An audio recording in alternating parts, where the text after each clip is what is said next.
अल्हम्दुलिल्लाहि रब्बिल आलमीन वस्सलातु वस्सलामु अला सय्यिदिल मुरसलीन अम्मा बाद फ़अऊज़ु बिल्लाहि मिनश शैतानिर रजीम बिस्मिल्लाहिर रहमानिर रहीम। सवाल ये है कि किस्तों पे सामान की ख़रीदो फ़रोख्त करना कैसा है। तो किस्तों पे जो सामान की ख़रीदो फ़रोख्त होती है इसकी दो किस्में हैं, दो तरीके हैं इसके।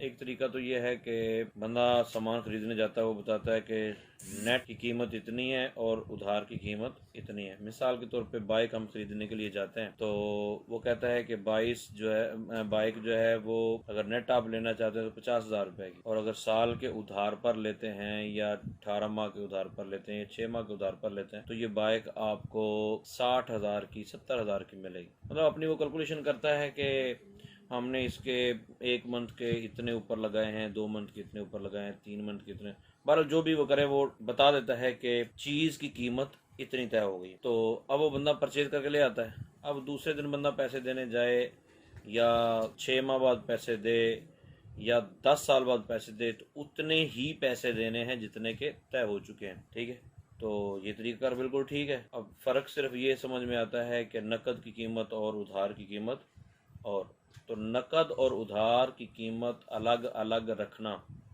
ये बिल्कुल जायज़ और दुरुस्त। दूसरा तरीका जो है वो होता है इंस्टॉलमेंट वाला। वो ये होता है कि भाई आपको चीज़ की कीमत है 50,000, हम आपको 1 माह के ऊपर 1,000 लगाते हैं या 2,000 ऊपर लगाते हैं, परसेंटेज के एतबार से तय करते हैं। तो जितने महीनों में ये चीज़ आप इनकी कीमत दे देंगे उतने महीनों के पैसे ऊपर लग जाएंगे। मतलब चीज़ की कीमत वही नकद वाली रहती है, बाकी जो पैसे देने होते हैं वो महीनों के एतबार से ऊपर देने होते हैं। ये जायज़ नहीं है। या ये कह देते हैं कि किस्त अगर टाइम पे नहीं पहुंची तो आपसे जुर्माना वसूल किया जाएगा।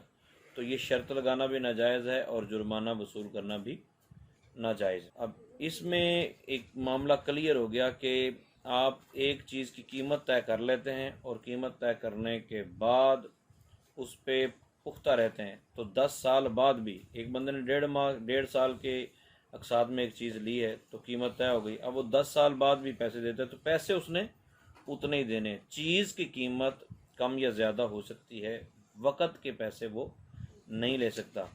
हाँ, चीज़ की कीमत डिसाइड कर ले कि इतने की है इतने की है तो फिर ठीक है। उम्मीद है बात समझ आ गई होगी।